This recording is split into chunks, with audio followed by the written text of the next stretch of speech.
युग में चंद्रावती नाम के नगर में मूरा नाम का एक असुर राज्य करता था। ओम ब्रह्मदेवाय नमः। ओम ब्रह्मदेवाय नमः। ओम ब्रह्मदेवाय नमः।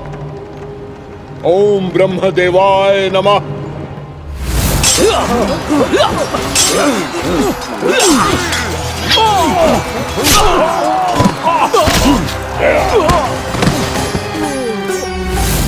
ओम ब्रह्मदेवाय नमः। ओम ब्रह्मदेवाय नमः। जब उसने देवताओं के हाथों असुरों की पराजय देखी, तब वो वरदान पाने के उद्देश्य से ब्रह्मा जी की तपस्या करने चला गया।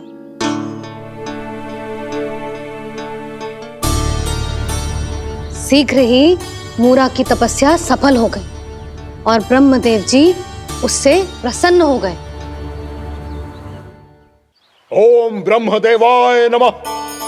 ओम ब्रह्मदेवाय नमः। ओम ब्रह्मदेवाय नमः। ओम ब्रह्मदेवाय नमः। ओम ब्रह्मदेवाय नमः। ओम ब्रह्मदेवाय नमः। ओम ब्रह्मदेवाय नमः। ओम ब्रह्मदेवाय नमः। ओम ब्रह्मदेवाय नमः। मूरा, प्रणाम ब्रह्मदेव। तुम्हारी तपस्या सफल हुई। बोलो, तुम्हें क्या वर चाहिए?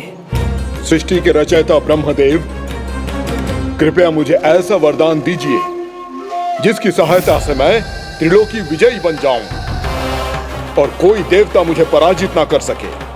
यहां तक कि देवताओं के रक्षक, सृष्टि के संचालक भगवान श्री विष्णु के लिए भी मैं अपराजय रहूं। तथास्तु, तथास्तु, तथास्तु। प्रणाम ब्रह्मदेव।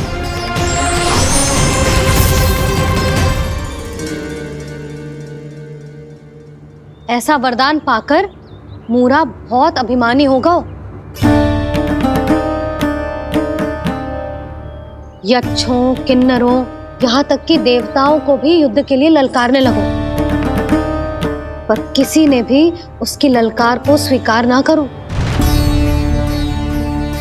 क्योंकि सभी उसकी शक्ति से बहुत भयभीत थे और उसके सामने युद्ध किए बिना ही अपनी पराजय स्वीकार करने लगे। और फिर दंभ में आके उसने स्वर्ग लोक पर भी आक्रमण कर दिया और देवराज इंद्र तक को चुनौती दे डाली।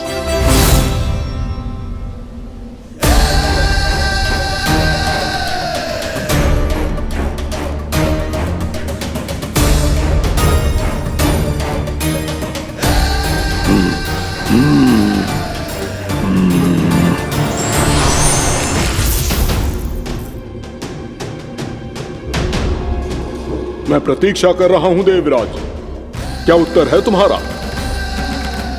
मुझसे युद्ध करोगे या फिर बिना लड़े ही पराजय स्वीकार कर मेरे अधीन हो जाओगे और सौंप दोगे मुझे अपना ये स्वर्ग लोक?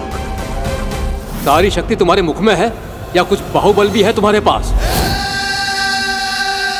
मैं तुम्हारी चुनौती स्वीकार करता हूं मूरा।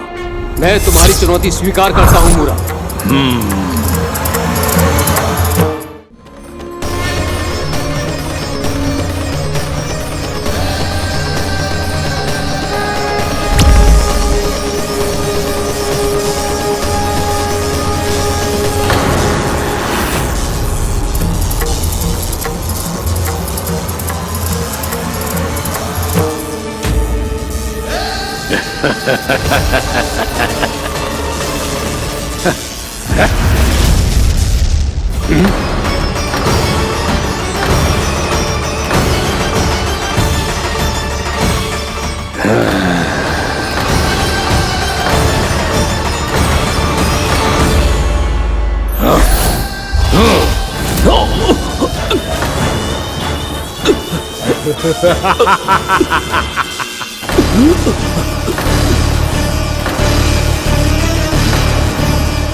ठहरिए देवगण, असुरराज मुरा को ब्रह्मदेव का आशीर्वाद प्राप्त है। आप में से कोई भी इन्हें पराजित नहीं कर पाएगा।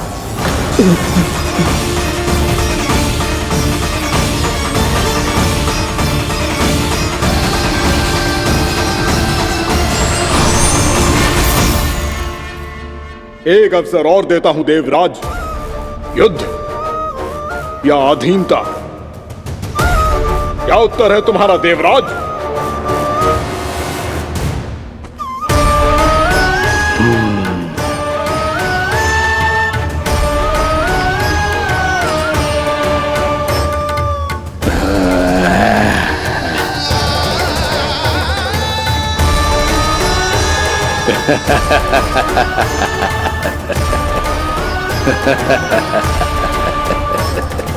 इंद्र और सभी देवताओं ने मूरा के आतंक में आके उससे भयभीत होके अपना सिंहासन छोड़ दियो।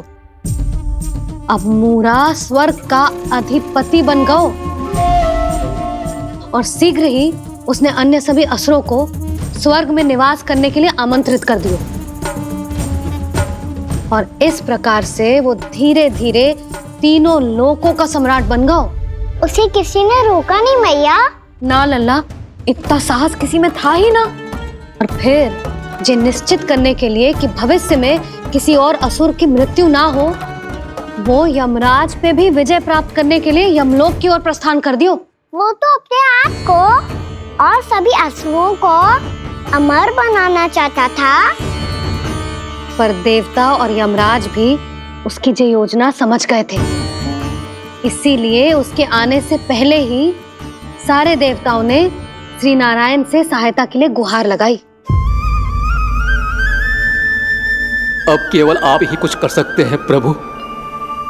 अभी तो मूरा केवल त्रिलोक का स्वामी है, और यदि उसने यमलोक भी जीत लिया तो वो जीवन को ही नियंत्रित नहीं करेगा प्रभु, वो मृत्यु का भी स्वामी हो जाएगा। ऐसे में पहले सृष्टि का संतुलन तो नष्ट होगा प्रभु, और फिर स्वयं सृष्टि ही नष्ट हो जाएगी। ऐसा नहीं होगा यमदेव, नियति ऐसा होने ही नहीं देगी।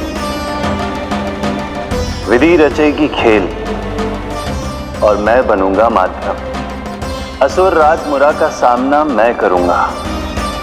बस आप मुझे चुनौती देने के लिए उसे तैयार कर लीजिए, चाहे उसके लिए आपको साम दाम दंड भेद कोई भी उपाय क्यों ना अपनाना पड़े।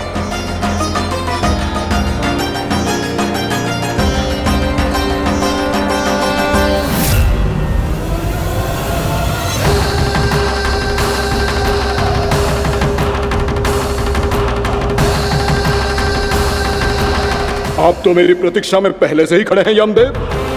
तब तो आपने मेरी चुनौती के बारे में भी सुना ही होगा। कहिए, क्या उत्तर है आपका? मेरा स्वागत करके अपना राज्य त्यागेंगे या मेरा सामना करके अपने प्राण? असुर राज मुरा का सामना मैं करूंगा। बस आप मुझे चुनौती देने के लिए उसे तैयार कर लीजिए, चाहे उसके लिए आपको साम दाम दंड भेद कोई भी उपाय क्यों ना अपनाना पड़े।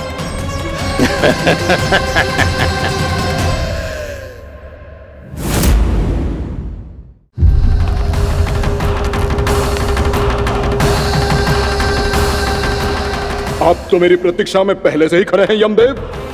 तब तो आपने मेरी चुनौती के बारे में भी सुना ही होगा। कहिए, क्या उत्तर है आपका? मेरा स्वागत करके अपना राज्य त्यागेंगे या मेरा सामना करके अपने प्राण? हे असुर श्रेष्ठ, मैं आपकी अधीनता स्वीकार करने के लिए तैयार हूं। बस एक विनती है मेरी। शर्त को विनती का नाम देकर पहलाना चाहते हो मुझे यमराज? असुर राज मूरा के सामने शर्त रख पाओ, इतना सामर्थ्य नहीं है तुम में। इसका आभास है मुझे असुरराज, पर मैं आपकी अधीनता स्वीकार करूं इससे पहले आपको स्वामी धर्म का पालन करना होगा। मेरे पुराने स्वामी के क्रोध से मेरी रक्षा करनी होगी आपको। कौन है तुम्हारा पुराना स्वामी? भगवान श्री नारायण। और छोटी माँ मूरासुर को तो श्री नारायण से भी रक्षा का वरदान प्राप्त था ना? यही तो श्री नारायण की लीला थी बलराम। पर वो राक्षस अपने दम में जे समझ ही ना पाओ कि वो क्या भूल करने जा रहे है, और पहुंच गो भगवान श्री नारायण को चुनौती देने के लिए।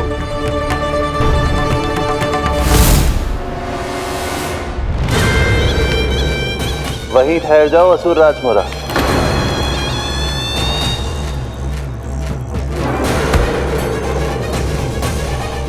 यहां क्यों आए? आपको पराजित करने और ये वैकुंठ जीतने, ताकि मैं यमलोक का स्वामी बन सकूं। फिर आओ, युद्ध भूमि में मेरा सामना करो।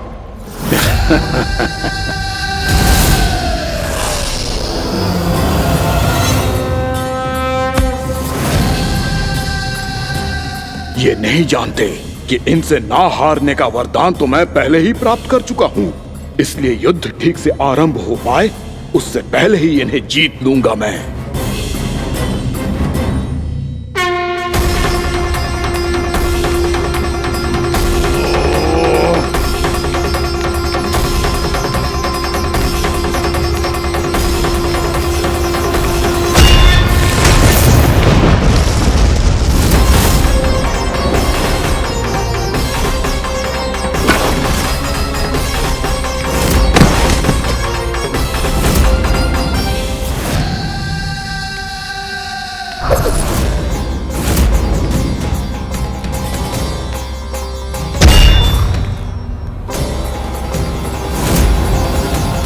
और इस प्रकार जे युद्ध वर्षों वर्षों तक चलता रहो।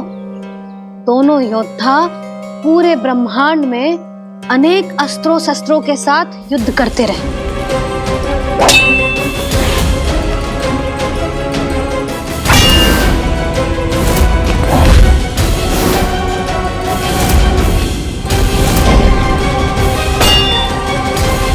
फिर क्या हुआ मैया?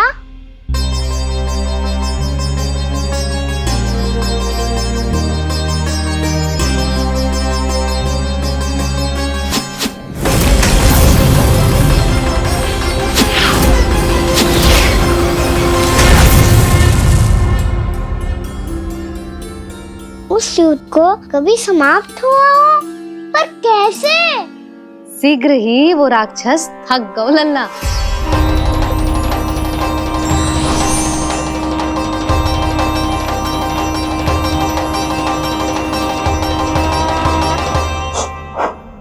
खड़े खड़े देख क्या रहे हैं नारायण? आक्रमण कीजिए, वध कर दीजिए मेरा।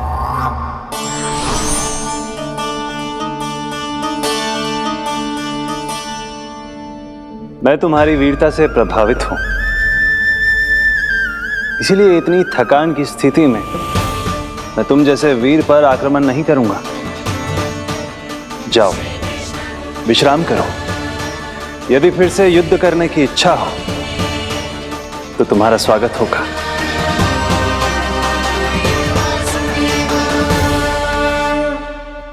जे कह के श्री नारायण बद्रिका आश्रम चले गए और वहां हिमवत नाम की एक कंदरा में ध्यान लगा के बैठ गए। उधर वो राक्षस विश्राम करने लगो। अनेकों दिन बीत गए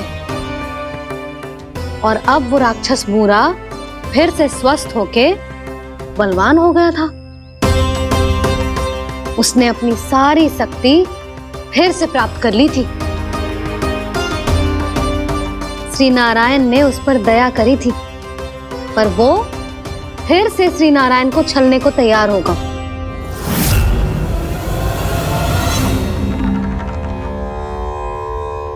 ध्यान में बैठे बैठे श्री नारायण योग निद्रा में चले गए, पर दुष्ट मूरा इसी अवसर का लाभ उठा के उनकी कंदरा में घुस आयो, ताकि वो सोते हुए श्री नारायण पे आक्रमण कर सके।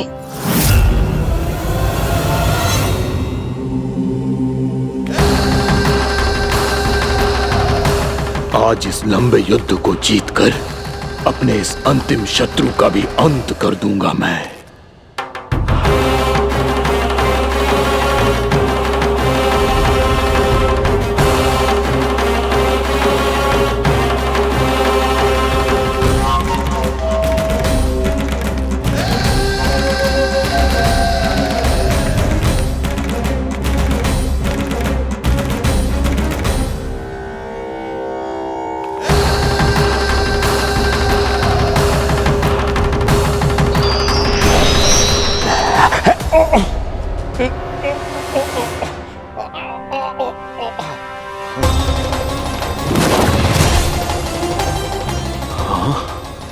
दुष्ट राक्षस!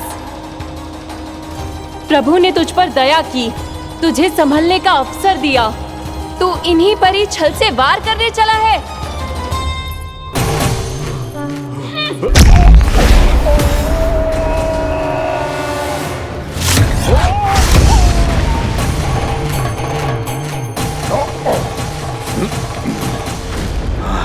मैं अजय हूँ, मुझे कोई पराजित नहीं कर सकता। ब्रह्मा का वरदान है मुझे। तूने नारायण से अपराजय होने का वरदान मांगा था मूर्ख, उनकी शक्ति से नहीं। ध्यान से देख, मैं तेरी मृत्यु हूँ, मृत्यु।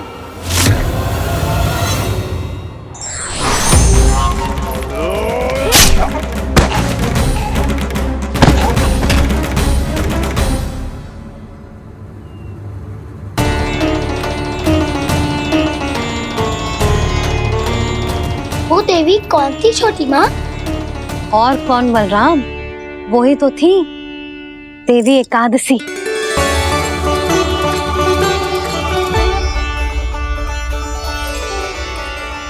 मुझे क्षमा कीजिए प्रभु, आपकी आज्ञा के बिना ही युद्ध करके आपके शत्रु को मृत्यु के घाट उतार दिया। क्षमा नहीं, आपकी तो प्रशंसा होनी चाहिए देवी। असुर राज को मारकर आपने सभी देवताओं को मुक्त करवाया है। इस पापी के अहंकार से तीनों लोकों की रक्षा की है आपने। आप एकादशी की तिथि पर मेरी एकादश इंद्रियों से उत्पन्न हुई हैं।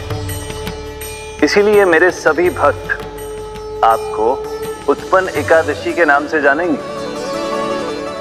सभी तिथियों में आपका स्थान सर्वश्रेष्ठ होगा। जिस तरह आपने राक्षस के आक्रमण से मेरी रक्षा की है, उसी प्रकार एकादशी के दिन व्रत करके जो भी भक्त आपकी कथा सुनेगा, मैं स्वयं उसकी रक्षा करूंगा।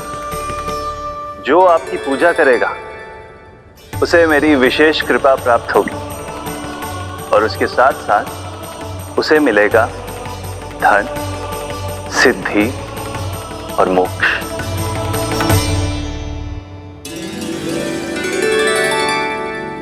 इसीलिए आज के दिन व्रत रखने का बहुत अधिक महत्व होता है। बोलो एकादशी मैया की जय। बोलो श्री नारायण भगवान की जय।